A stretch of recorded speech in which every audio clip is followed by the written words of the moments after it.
Hi எல்லாருக்கும் வணக்கம். நான் உங்கள் சதீஷ். இன்றைக்கி வீடியோக்குள்ளே நம்ம கே பாலச்சந்தர் சாரோட புத்தகத்தை பற்றி தான் பார்க்க போகிறோம்.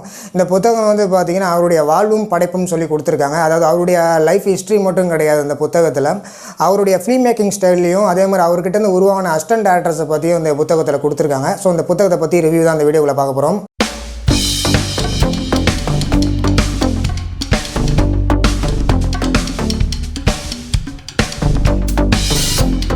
K Balachander sir Tamil cinema எல்லா இயக்குநர்களுக்கும் வந்து பார்த்திங்கன்னா ஒரு முன்னோடி இயக்குனர்னு சொல்லலாம்.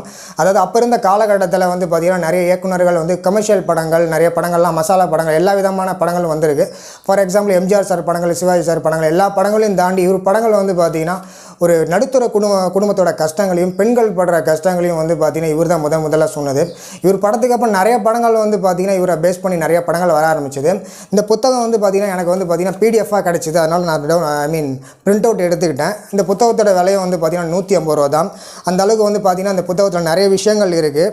ஃபார் எக்ஸாம்பிளுக்கு வந்து பார்த்திங்கன்னா இவரோட புத்தகத்தில் ஃபஸ்ட்டு வந்து பார்த்திங்கன்னா இவருடைய படங்களை பற்றி நம்ம பார்ப்போம். அதாவது இவர் இயக்குன அச்சமில்லை அப்படிங்கிற படம், அதே மாதிரி தண்ணீர் இந்த தண்ணீர் படம் என்னென்னு பார்த்தீங்கன்னா இந்த படத்தில் நிறைய தண்ணியில்லாத பிரச்சனை, கிராமத்தில் தண்ணியில்லாத பிரச்சனையை வந்து ரொம்ப அழகாக தைரியமாக சொல்லியிருப்பார். அதே மாதிரி பொலிட்டீஷியன், அங்கே இருக்கிற அந்த அரசியல்வாதிகளுடைய அந்த மெத்தனத்தையும் இந்த படத்தில் வந்து முக்கியமாக சொல்லியிருப்பார்.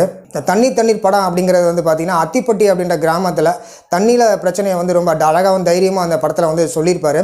அதே மாதிரி படம் வந்து அச்சமில்லை அப்படிங்கிற படம் வந்து பார்த்திங்கன்னா ஒரு பெண்ணோட கஷ்டங்களை சொல்லியிருப்பார். ஒரு தைரியமான பெண்ணாக வந்து இந்த படத்தில் வந்து காட்டியிருப்பார். இன்றைக்கி இருக்கிற பம்பாய் படம், அப்புறம் வந்து பார்த்திங்கன்னா நிறைய படங்கள்லாம் வந்து பார்த்திங்கன்னா உமன் பேஸ்டு வந்து ஃபீமேல் கேரக்டரை வந்து தைரியமாகவும் ஒரு துருதுருவாக காட்டியிருப்பாங்க இல்லையா.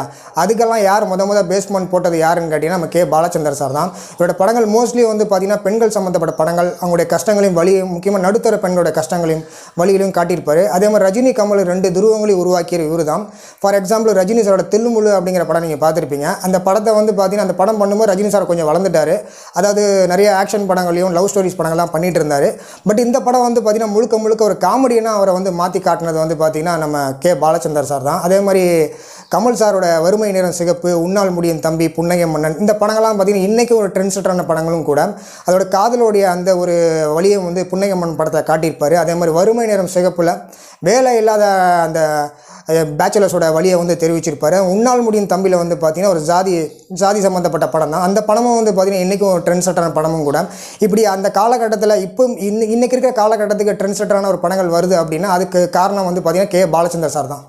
இப்போ கேபி சாரோட அசிஸ்டன்ட் டேரக்டர்ஸ் பற்றி பார்ப்போம். இவர்கிட்ட வந்து உருவான அசிஸ்டன்ட் டேரக்டர்ஸ் யாருன்னு கேட்டிங்கன்னா ஃபஸ்ட்டு நம்ம சரண் சார், காதல் மன்னன், அமர்கலம் படம் பண்ணார்ல, அவர் வந்து பார்த்திங்கன்னா இவர்கிட்ட அசிஸ்டன்ட் டேரக்டர் இருந்தவர் தான். அதே மாதிரி வசந்த், ஆசை, அப்பு, அந்த படங்கள் பண்ணவர் வந்து பார்த்திங்கன்னா இவர்கிட்ட வந்து அசிஸ்டண்ட்டாக வந்தவங்க தான். அதே மாதிரி சமுத்திரகனி சார், ரெண்டாவது சுரேஷ் கிருஷ்ணா பாஷா பண்ணார் இல்லையா, அவரும் பார்த்திங்கன்னா இவர்கிட்ட வந்து அசிஸ்டன்ட் டேரக்டர்ஸ் வந்து உருவான படம் தான். ஆனால் இவரோட ஸ்டைலை வந்து யாருமே ஃபாலோ பண்ண முடியாது. அந்தளவுக்கு ஒரு கஷ்டமான இவருடைய ஸ்டைலை வந்து யாருமே ஃபாலோ பண்ணாமல் அவங்கவுங்களுடைய பாதையில் வந்து தனியாக படம் பண்ண ஆரம்பித்தாங்க. இவங்க எல்லாருமே பாலச்சந்தர் சார்கிட்ட அசிஸ்டண்ட்டாக ஒர்க் பண்ணவங்க தான்.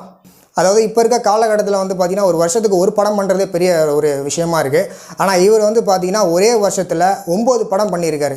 அதாவது தமிழ், தெலுங்கு, கன்னடம் எல்லா லாங்குவேஜும் சேர்த்து வந்து பார்த்திங்கன்னா 9 படம் ஒரு வருஷத்தில் பண்ணியிருக்காரு. எவ்வளோ பெரிய சாதனைன்னு பாருங்கள். ஒரு வருஷத்தில் ஒரு படம் பண்ணுறதே வந்து எவ்வளோ பெரிய ஒரு கஷ்டமான விஷயம். ஒரு 9 படம் பண்ணியிருக்காருன்னா அந்த 9 படத்தில் குறைஞ்சி எனக்கு தெரிஞ்சு 5-6 படம் வந்து சூப்பர் ஹிட்டு தான்.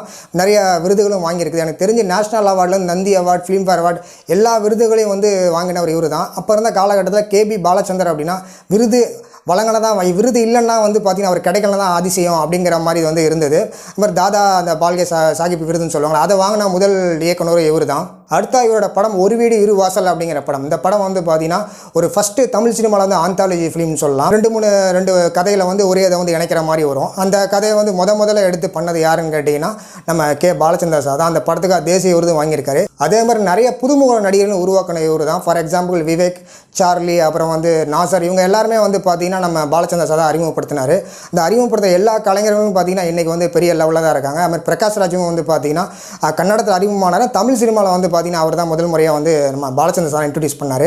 அதே மாதிரி அவரோட படம் டூயட் படமும் வந்து பார்த்திங்கன்னா ஒரு ட்ரெண்ட் செட்டரான படமும் கூட. அண்ணன் தம்பிங்களுடைய அந்த காதல் பிரச்சனையை வந்து காட்டினார். ரொம்ப ஒரு நல்ல படமும் கூட. அதே மாதிரி கல்கின்னு ஒரு படம், அந்த படமும் வந்து பார்த்திங்கன்னா ஒரு வித்தியாசமான ஒரு உமன் பேஸ் சப்ஜெக்ட் படம். இந்த மாதிரி நிறைய படங்களில் வந்து பார்த்திங்கன்னா ஏதாவது ஒரு விஷயத்தை, புதுமையான விஷயத்தை வந்து கொடுத்துக்கிட்டே இருப்பா தான் கே பாலச்சந்தர் சார் ஸ்டைலுன்னு சொல்லலாம். ஸோ இப்போ நம்ம வீடியோட எண்டுக்கு வந்துட்டோம். இந்த கே பாலச்சந்தரோட புத்தகம் வந்து பார்த்திங்கன்னா வந்து 150 ரூபா விலையில் வந்து எல்லா வெப்சைட்லையும் கிடைக்கிறது. இந்த புத்தகத்தோட லிங்க்கும் நான் கொடுக்குறேன். கட்டாயமாக ஒரு ஃபிலிம் மேக்கர், ஒரு இயக்குனர் ஆக வேண்டிய கட்டாயமாக அவரோட புத்தகத்தை படிங்க. படிச்சுட்டு வந்து பார்த்தீங்கன்னா அவருடைய அந்த படங்களையும் வந்து போய் பாருங்கள். அது பார்த்தீங்கன்னா உங்களுக்கு தெரியும் அந்த காலகட்டத்தில் எப்படி படம் பண்ணியிருக்காங்க, இப்போ இருக்க காலகட்டத்தில் படம் எப்படி இருக்குது அப்படிங்கிற டிஃப்ரென்ஷியேஷன் புரியும். அடுத்ததாக இந்த புத்தகத்தில் வந்து பார்த்தீங்கன்னா அவருடைய இன்டர்வியூவும் கொடுத்துருக்காங்க. அதே மாதிரி ரஜினி சார் அவர் கேபி சார் எடுத்த இன்டர்வியூ இந்த புத்தகத்தில் இருக்குது. ஸோ கட்டாயமாக அந்த புத்தகம் வந்து உங்களுக்கு யூஸ்ஃபுல்லாக இருக்கும்னு நினைக்கிறேன். கட்டாயமாக வாங்கி படிங்க. இந்த வீடியோ மறக்காமல் லைக் பண்ணிட்டு உங்கள் ஃப்ரெண்ட்ஸோட ஷேர் பண்ணுங்கள். ஃபிலிம் மேக்கிங் ஃப்ரெண்ட்ஸோட ஷேர் பண்ணுங்கள். அடுத்த வீடியோவில் மறக்காமல் சந்திக்கிறேன்.